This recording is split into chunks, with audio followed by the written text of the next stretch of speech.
Muy bien. Sobre el concepto de vigilancia epidemiológica, hay varias cosas que ustedes tienen que tener muy presentes, muy claras. Y básicamente lo primero que tenemos que hacer es entender qué significa vigilancia epidemiológica. La vigilancia epidemiológica es la manera en la que nosotros vamos a recolectar de forma, y esto es muy importante, sistemática, continua, oportuna y confiable la información relevante necesaria para algunas condiciones de salud de la población. Tantas palabras en una definición no están ahí de puro gusto. Están ahí porque todas son importantes y todas tienen que considerarse importantes. La recolección sistemática. ¿Qué significa sistemático? Significa que yo tengo que tener una forma que ojalá todas las personas que van a participar en la recolección de la información de salud conozcan y respeten esa forma. Eso ha sido muy difícil, incluso a nivel mundial por orden, ¿no? Nosotros, bueno, ustedes saben que algunos países usan el sistema métrico y usan metros, kilómetros y kilogramos y gramos. Pero hay otros países que usan pulgadas, pies, millas y que usan onzas y libras en el peso. Entonces ha sido muy complicado y por dicha, pues, que podemos hacer la conversión. Pero en realidad, cuando decimos sistemático, lo ideal es que el sistema se respete. Entonces, a veces en cosas muy sencillas, como por ejemplo un embarazo. ¿Cuánto tiene usted de embarazo? Y le dicen a uno, ay, doctor, tengo 4 meses. Y usted desea como darle un manazo por la jupa. Los embarazos nos llevan en meses. O sea, usted ya a estas alturas del mundo, desde que le enseñaron a calcular su menstruación, entienda que no existen meses. O sea, no hay forma de que sus ovarios y su útero y sus hormonas sepan el calendario romano como para que sepa que, por ejemplo, el febrero dura 28 días, a menos de que sea como este año bisiesto y le tenga que poner uno más cada cuarto. O sea, su cuerpo no sabe eso. Entonces los embarazos se llevan en semanas. Usted no puede poner, por ejemplo, eh, la paciente de 4 meses de embarazo. ¿Por qué? Porque 4 meses de embarazo pueden ser 16, 17 o 15 semanas. ¿En cuál semana está? ¿Verdad? ¿En cuál semana está? Entonces, nosotros recolectamos la información de los embarazos en semanas. Y todo el que vaya a poner en un expediente médico algo relacionado a una embarazada va a hablar de sus semanas de gestación. ¿Okay? Eso es sistematizar la información. Entonces, al otro lado del país, quien reciba, revise o lea esa información va a tener precisión de los datos, porque respeta un mismo sistema. Todos los que recolectan los datos tienen entonces que estar sistematizados. Ahora, adicionalmente al sistema estético, también lo ideal es que se utilice un mismo sistema electrónico, que por eso nace en Costa Rica, después de un montón de años de espera, el expediente único de salud, el expediente digital único de salud, EDUS, ¿verdad? Que esperamos muchísimo para tenerlo y como todo lo que uno espera mucho, termina siendo una gran decepción. ¿Verdad? Pero ya está, y es lo que se usa. Lo ideal entonces que es que todo el mundo se ajuste a el mismo sistema, que sea continuo. ¿Por qué? Porque si no, cuando yo quiera hacer un análisis, si yo encuentro un bache temporal, mi análisis se me cae. Es como que usted venga diciendo, vamos a ver, ¿cuánta gente murió de cáncer gástrico en Costa Rica en los últimos 20 años? Entonces empiezas, me devuelvo entonces al 2004. ¿Eh? En el 2004 tantos, en el 2005 tantos, en el 2006 tantos, en el 2007 tantos. En el 2008 no recogimos esa información en el 2008. Y en el 2009 tampoco. En el 2010 otra vez la volvimos a recoger y entonces está la del 2010, la del 2011, la del 2000. Y entonces, ¿qué pasó en el 2008? No la recogimos. ¿Y entonces ahora qué hago yo? ¿Cómo puedo yo hacer cálculos, estimaciones, presupuestos y números si me faltan 2 años en la información? tiene que ser continua. No debo dejar de recolectar, sistematizar y almacenar de forma, la siguiente palabra, oportuna. Si la tecnología avanza rapidísimo y la mayoría de las cosas tecnológicas quedan obsoletas muy pronto, en la medicina todavía más. ¿Verdad? En la medicina, es más, ojalá en una epidemia grande, como una pandemia, ustedes estaban más jóvenes, pero se acuerdan, ¿verdad? A- en la mañana daban un dato, al mediodía ya el dato había cambiado y en la noche había vuelto a cambiar. Y en epidemiología eso es lo más normal. Por eso la información tiene que ser oportuna. Yo no puedo llegar, ah, mira, es que yo no sabía, ¿cómo no vas a saber si la información estaba ahí? Pero no la pusieron de forma oportuna, que es un pleito que yo me tengo a nivel social en Costa Rica, por ejemplo, con el INEC. Yo creo que en el 2024 los costarricenses deberíamos de ser capaces de tener los datos de salud, especialmente las muertes por enfermedades, en el INEC todos los meses, en lugar de cada semestre. Y eso que le ponen a usted, por ejemplo, si se mete ahora, el segundo semestre del 2023 está preliminar, ni siquiera está bien hecho. Preliminar. Y ya vamos por marzo del 2024. Si yo quiero datos de enero, no los tengo y tengo que esperarme como hasta junio. Eso no es oportuno. O sea, seamos realistas, eso no es oportuno. En esas cosas uno siempre tiene que tender a mejorar. Confiable. La recolección tiene que ser confiable.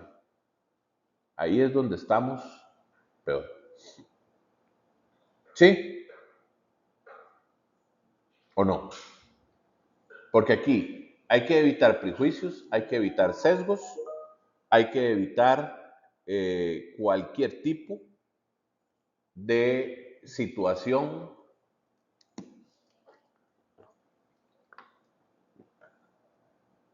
que genere que la información no sea real. Por eso, y lo conversamos y lo tienen que tomar en cuenta para su proyecto final, a la hora, por ejemplo, de hacer ustedes sus formularios, tienen que tener cuidado de no dirigir ustedes al paciente a que conteste lo que usted quiere que el paciente le conteste.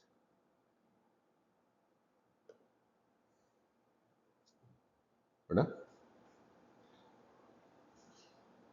¿Por qué? Porque si no, entonces, si yo quiero que el resultado sea este y yo recolecto la información, yo puedo inducir a las personas a que contesten lo que yo estoy esperando que contesten. Y más si son mujeres. Y no estoy siendo machista. Las mujeres tienen un oído, le digo yo, ¿cómo es que se le dice para no decir? No hay forma de no decirlo. Tienen un oído preferente y selectivo. O sea, por ejemplo, las respuestas básicas de sí o no solo son escuchadas cuando es lo que usted está esperando. O sea, si usted pregunta algo esperando un sí y le dicen que no, probablemente lo vuelva a preguntar varias veces. Porque algo les metieron en la cabeza que está mal y les hace pensar que si preguntan lo mismo 500 veces, la respuesta en algún momento va a cambiar. ¿Verdad? Y entonces suele pasar. Mire, con los niños también pasa mucho, ¿verdad? ¿Puedo comprarme tal cosa? No. 2 minutos después. ¿Pero por qué no me lo pongo? No. Entonces, ¿por qué? Porque el niño puede preguntar 600 veces.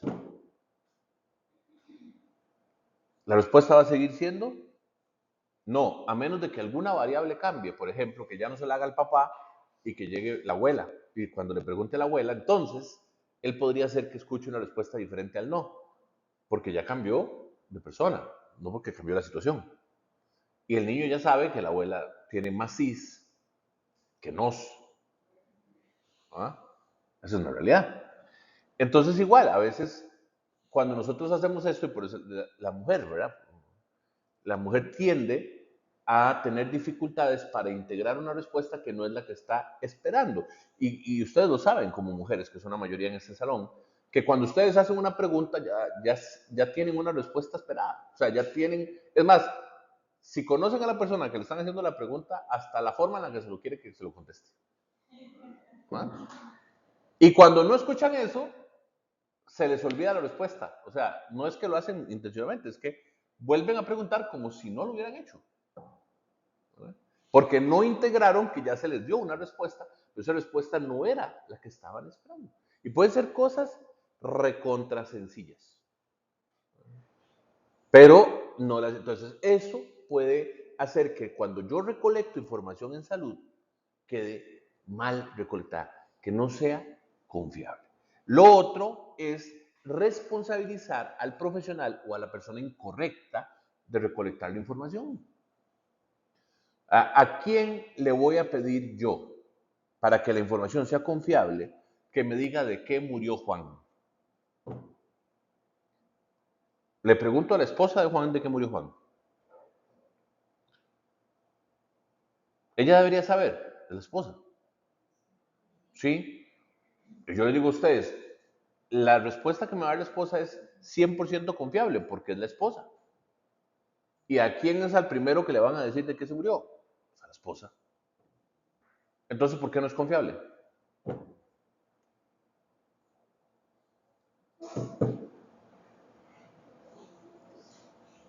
Porque la esposa de Juan no es médico. Y ella lo que va a repetir es lo que entendió de lo que el doctor le dijo de lo que se había muerto. Entonces usted llega y dice, ¿de qué se murió Juan? De un paro. Y usted, no, en serio. Todo el mundo se muere de un paro. O sea, digamos, es la forma de morir. El corazón se detuvo. Eso no es una causa de muerte. Entonces, ya nos jodimos, porque entonces, ¿qué registro yo? Causa de muerte de Juan, paro. No puedo registrar paro cardiorrespiratorio como causa de muerte, porque todos aquí van a morir de eso. ¿Cuánto quieren apostar? No, nadie va a morir de eso, va a morir así, probablemente, a menos de que en un accidente se arranque la cabeza, entonces muera de otra manera primero. Pero de lo contrario, todos ustedes, la forma de morir va a ser hacer paro cardíaco primero y unos minutos después muerte cerebral. Todos morimos igual. Eso no es la causa. O sea, la forma, más bien lo que yo estoy preguntando es, ¿qué le causó el paro? A un problema en el corazón. Causa de muerte, problema en el corazón. ¿Cómo hago yo estadística médica con ese resultado? ¿Ah? No puedo. Entonces yo no puedo responsabilizar a cualquiera de recolectar cualquier información. Tengo que responsabilizar a la correcta persona, entrenada, capacitada, para que la información sea confiable. ¿Ok? Si no, no sirve. Al final, todo esto de vigilancia se resume en tratar de salvar a mucha gente de cualquier evento que podría ocurrir en el futuro. El proceso sistemático, ordenado y planificado de observar, medir y registrar ciertas variables definidas. ¿Por qué? Porque yo tampoco pretendo registrarlo todo. A la puta, pero ¿cómo? ¿Qué cosas no registro? Es importante, por ejemplo, registrar, cuando hacemos un estudio de mortalidad, dónde vive la persona.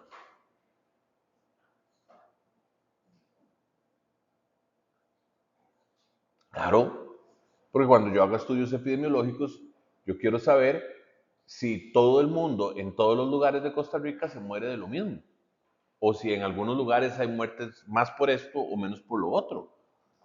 Es importante registrar a la hora de que una persona se muera, por ejemplo, su raza, el color de su piel. Igual. ¿Por qué? Porque yo puedo asumir que el rasgo de mi fenotipo podría traer también herencia y que algunas enfermedades pueden estar presentes más en personas de raza negra, más en personas de raza asiática, más en personas de raza indígena, etcétera, etcétera, ¿verdad? Entonces, todo eso son variables. Entonces, vean que no solo es una cosa lo que yo necesito registrar. Y luego tengo que cruzar variables. Y esa parte de cruzar variables vale muchos puntos en el trabajo final. ¿No?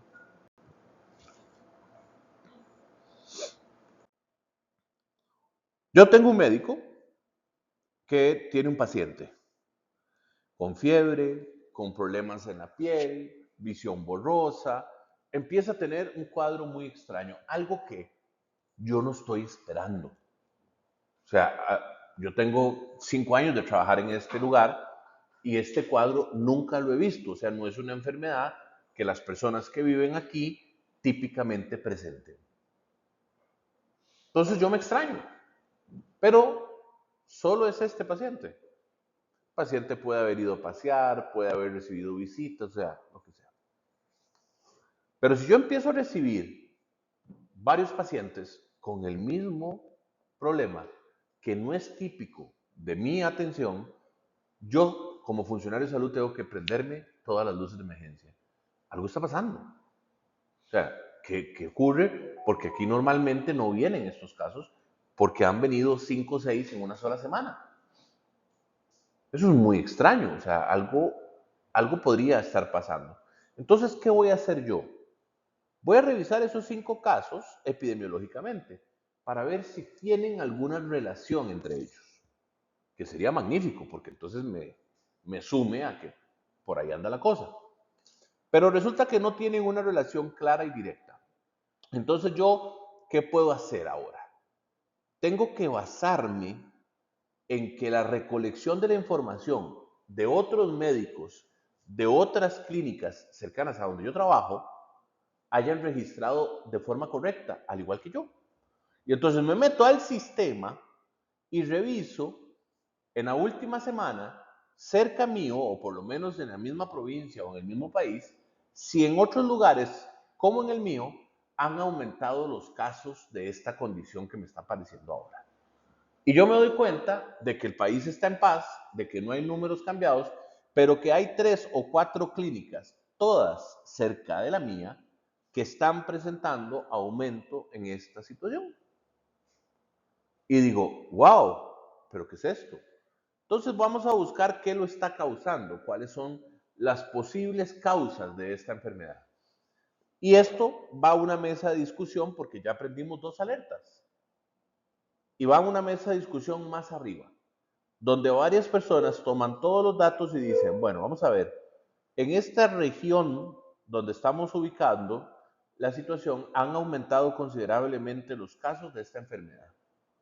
¿Qué cambios han habido? Y entonces me salgo de lo básico y me voy a los otros sectores de salud y hablo con las municipalidades, hablo con los servicios de emergencia, para recolectar todavía más información. Y nos sentamos todos y determinamos que la causa puede ser que ha habido un exagerado aumento de perros callejeros descuidados, que depositan sus heces y sus orinas en esta comunidad y sus alrededores, y entonces eso está transmitiéndole la enfermedad a los seres humanos.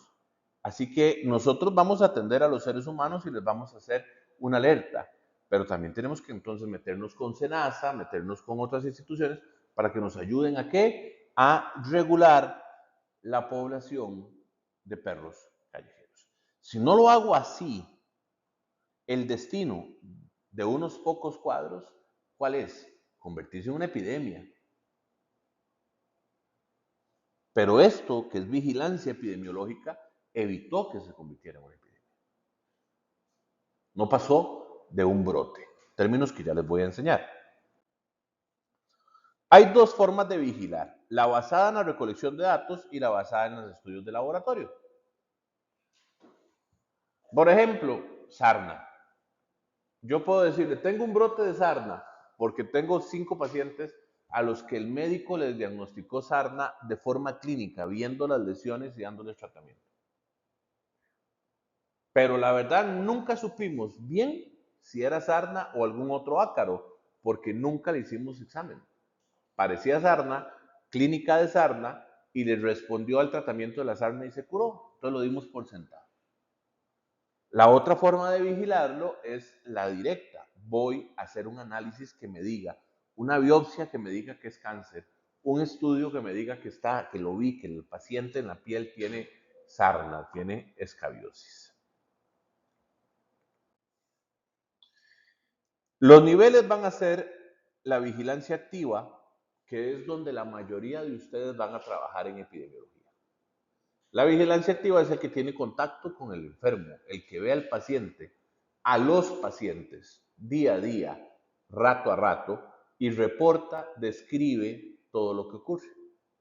Ese es el activo. Luego vamos a tener el pasivo. Toda la información que todos ustedes, cuando sean futuros enfermeros, van a recoger en diferentes lugares del país, toda va a un mismo lugar. Y a ese mismo lugar hay personal administrativo que revisa frecuentemente esos datos para encontrar alteraciones en el rumbo normal de las enfermedades. Eso es vigilancia pasiva. ¿Por qué? Porque no tocan al enfermo, pero igual trabajan con el enfermo.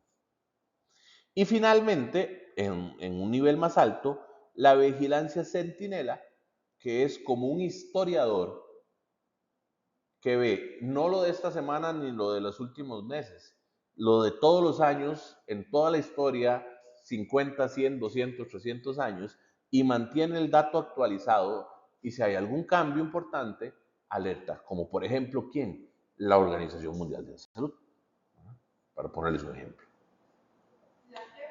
La OMS, la Organización Mundial de la Salud.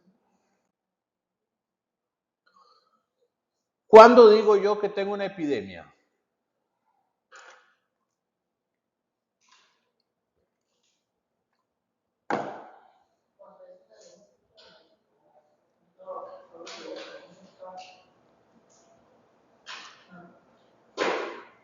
No. Eso es una parte, digamos, eso está implícito en la epidemia, pero eso no es lo que lo define como epidemia.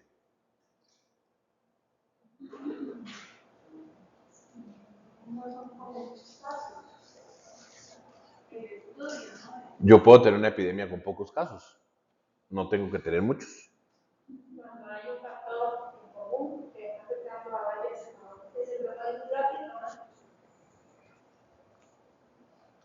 No tiene que propagarse rápido. Sí, tiene que haber un factor en común, pero eso no es lo que marca una epidemia. Un brote, por ejemplo, tiene un factor en común y no es epidemia. Que muchas personas así, al azar, en una tómbola. Ah, no es tan fácil, ¿verdad? Y es una palabra que usamos cada rato. Y no es tan fácil. Bien, ¿cómo defino yo una epidemia? Una epidemia ocurre cuando una enfermedad o un evento en la salud afecta a un número de individuos, y la parte azul es la parte más importante, a un número de individuos superior al esperado, en una población, en un tiempo determinado. La OMS lo define cuando una enfermedad se propaga activamente debido a que el brote se descontrola y se mantiene en el tiempo de forma que aumenta el número de casos en un área geográfica concreta. O sea, un brote descontrolado es una epidemia, que es básicamente lo que está arriba, si lo queremos ver de forma más técnica.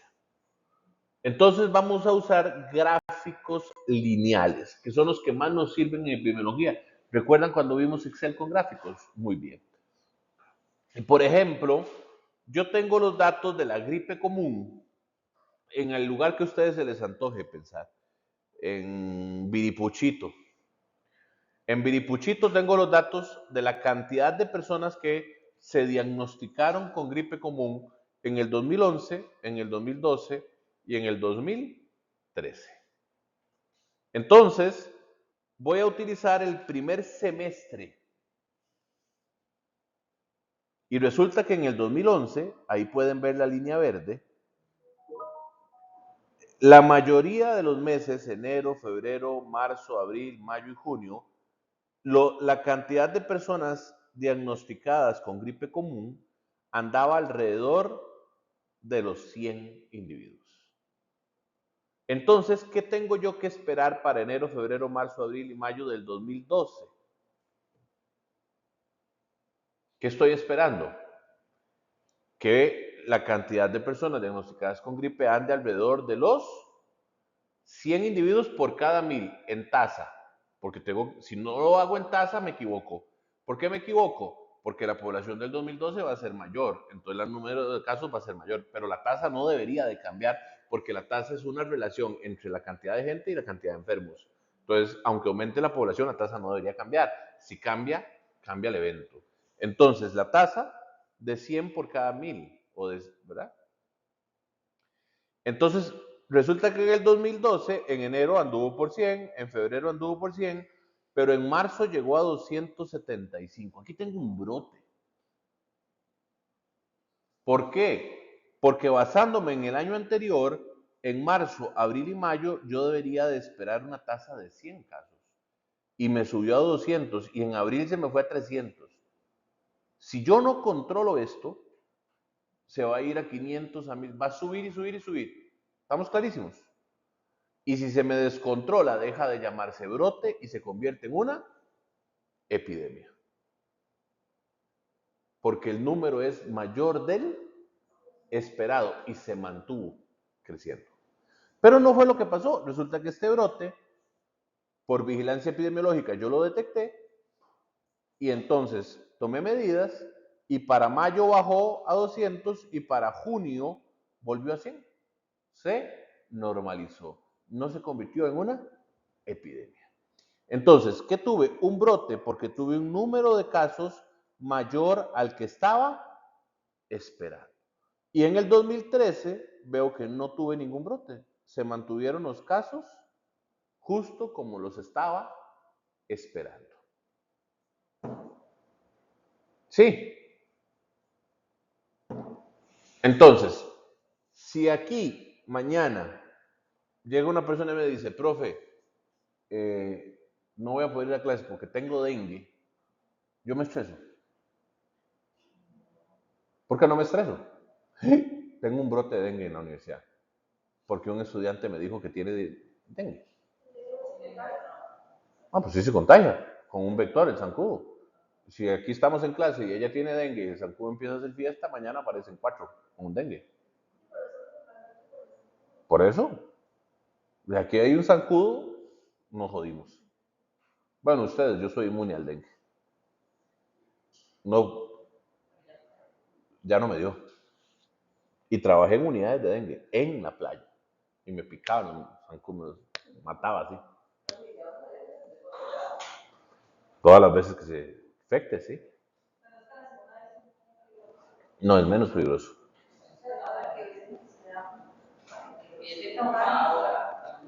La, hay 4 tipos de dengue. El dengue es peligroso, depende del tipo que le dé, no de cuántas veces le dé. Yo conozco personas que le han dado dengue 10 veces. Bueno, usted vaya a Punta Arenas y a Limón, el dengue, bueno. Hay gente que le ha dado más veces dengue que gripe. Bueno, entonces no. Entonces, ¿por qué yo no me estreso? Porque yo siempre espero que un estudiante tenga dengue, siempre. O sea, siempre hay un estudiante que me justifica una ausencia o que me justifica un examen porque le doy, porque hay una cantidad de casos de dengue que se ha mantenido en el tiempo. Esos son los casos que yo estoy, ¿qué? Esperando. Pero si me llegan 7, 8 estudiantes el mismo día y me dicen, profe, no, tengo dengue, tengo dengue, tengo dengue, tengo dengue, ¿qué digo yo? Sí, hay 4 subtipos. 1, 2, 3 y 4. Así se llaman, yo no les puse nombre. El, el virus, el 4 es el hemorrágico, que es el que verdaderamente mata. Los otros solo matan si usted tiene una condición médica previa que empeora con el dengue. ¿Ah? Y el dengue se lo echó. ¿Cómo? Sí, sí. Bueno, el subtipo 4 es muy agresivo y deshidrata terrible también, porque a algunos les da muy feo el vómito y todo. Pero si a mí me dicen 5 o 7 estudiantes la misma semana que tienen dengue, yo, ¿sabe? Aquí hay un brote. Porque yo no estoy esperando que 7 estudiantes en la misma semana me digan que tienen dengue. Puedo esperar 1, que es lo normal.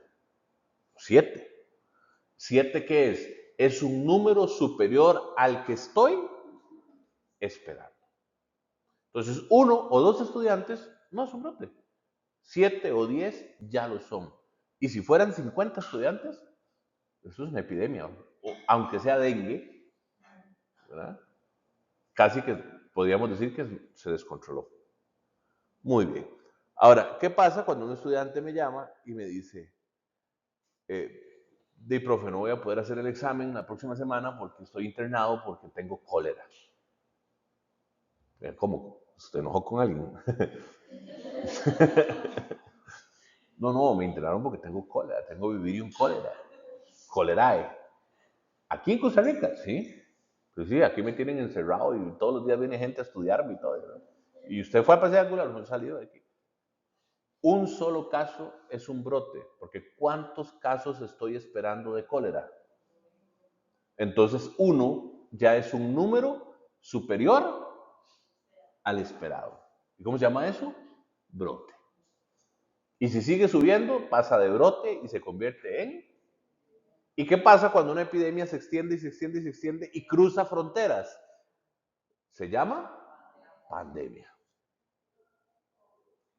¿Cuál es la única forma de hacer diagnósticos de brote, epidemia y pandemia?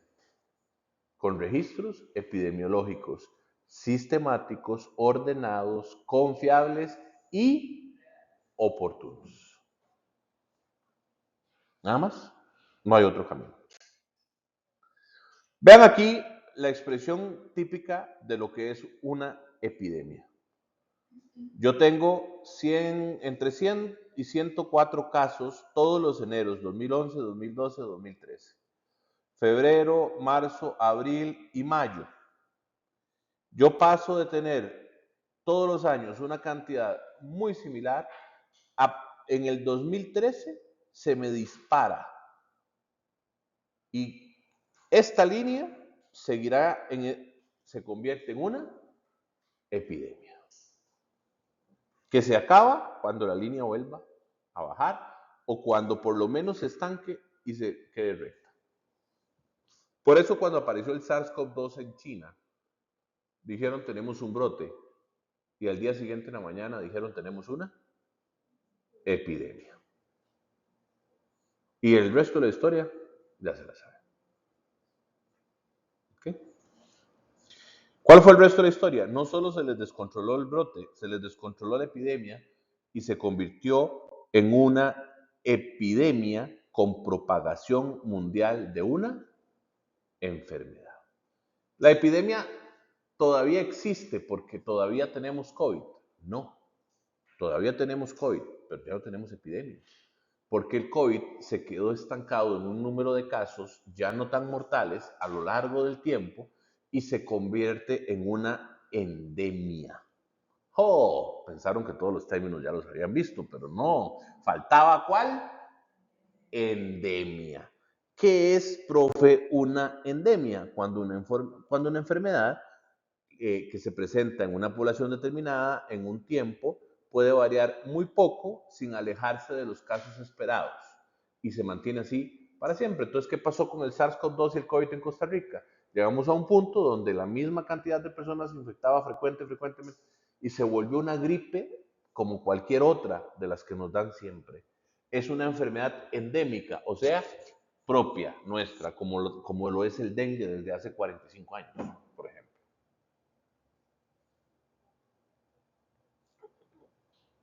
Y yo ya ni me estreso. Puedo adivinar qué voy a esperar de esos casos en los próximos meses. Puedo tener brotes ocasionales, pero se controlan rápidamente. Una endemia, si se descontrola, se reconvertiría en una epidemia. Otra vez.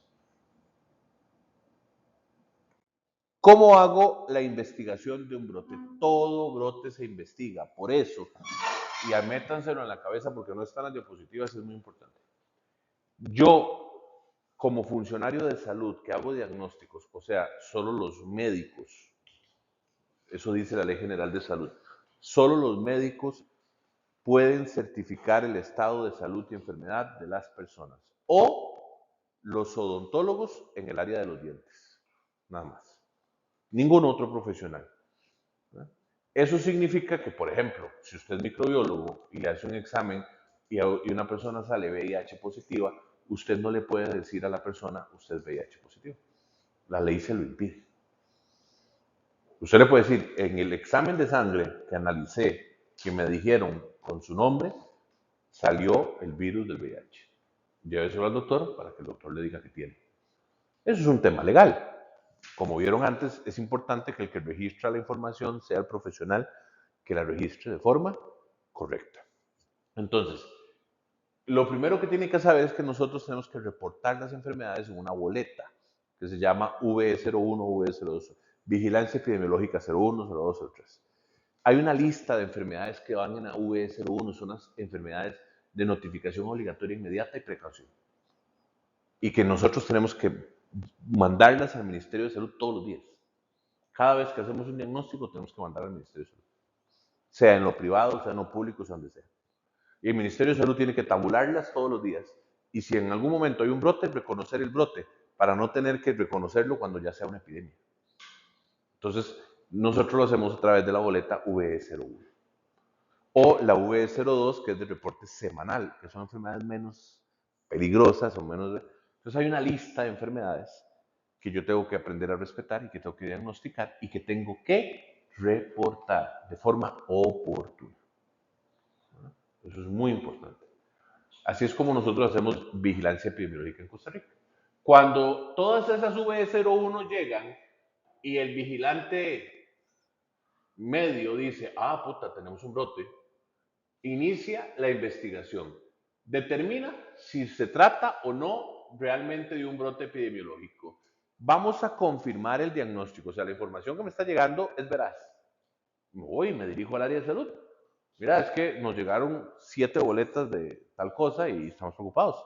Venimos a ver cómo fue que hicieron los diagnósticos, dónde están los respaldos, cuáles son los pacientes y si tienen alguna relación entre sí, confirmar el número de casos, organizar todo el proceso, generarme una hipótesis de cómo puede haber llegado, haber iniciado o haberse planteado y cómo se está contaminando, analizar todos los datos, tomar medidas de control, que es lo que les voy a enseñar a continuación, y evitar que un brote se convierta en una epidemia. Si no se convierte en epidemia, ya lo logré, pero si se convierte en una epidemia, inevitablemente me toca evitar que se convierta en una pandemia. Y si ya no pude evitar que se convirtiera en una pandemia, a cada región le va a tocar tomar las medidas de seguridad necesarias para bajar la mortalidad y esperar que se convierta en una endemia. Ese es el ciclo de la vida de las enfermedades infectocontagiosas en el mundo. Esa es la forma en la que las enfermedades infectocontagiosas ocurren. Entonces, por ejemplo, agente infeccioso que depende de un vector. En este caso, la enfermedad de Chagas a través del teratoma dimidiata. Es un chinche que le gusta la madera húmeda y descompuesta o muerta, o sea, madera, no árboles. Y este chinche pica porque es hematófago, tiene un pico, una punza, como un zancudo, y chupa sangre. Él tiene el parásito de Chagas, pero a él no le da ninguna enfermedad. Es un portador, es un vector, el que lo lleva. Y cuando pica a un mamífero, especialmente al ser humano, le infecta mientras se alimenta con este parásito. Y este parásito desarrolla la enfermedad de Chagas en los seres humanos. Entonces, al final, yo, cuando me llega un paciente que yo creo que tiene una enfermedad de Chagas, le mando a hacer exámenes y confirmo que tiene Chagas. Reporto que tiene la enfermedad de Chagas. En Alajuela Centro, un caso de Chagas es un brote, porque no estoy esperando ninguno. En algunas regiones del país, especialmente de bosque tropical seco, yo puedo esperar unos 10 casos al año de Chagas, todavía. Entonces, no solo importa el número, sino que también importa en dónde. Ah, es que me salió un caso de Chagas en Alajuela, ya tengo un brote. Porque para eso mandé a hacer una investigación primero. ¿Qué es lo primero que va a llegar a decirle, a preguntar el Ministerio de Salud a la persona que tiene Chagas en Alajuela Centro? ¿Dónde estuvo usted las últimas 2 semanas? De ahí andaba en la playa, me fui para un hotel de montaña allá en Papagayo. Se acabó el brote en Alajuela. ¿No hay brote? ¿Sí o no? ¿Por qué? Porque no lo adquirió en Alajuela. ¿A dónde lo picó el bicho? ¿Y de dónde se contagió de el nivel? Entonces, ¿a dónde voy a contabilizar este caso? Allá. Y allá no es 0, allá son 10 al año. Entonces, bien. ¿Estamos claros? Ok. ¿Preguntas?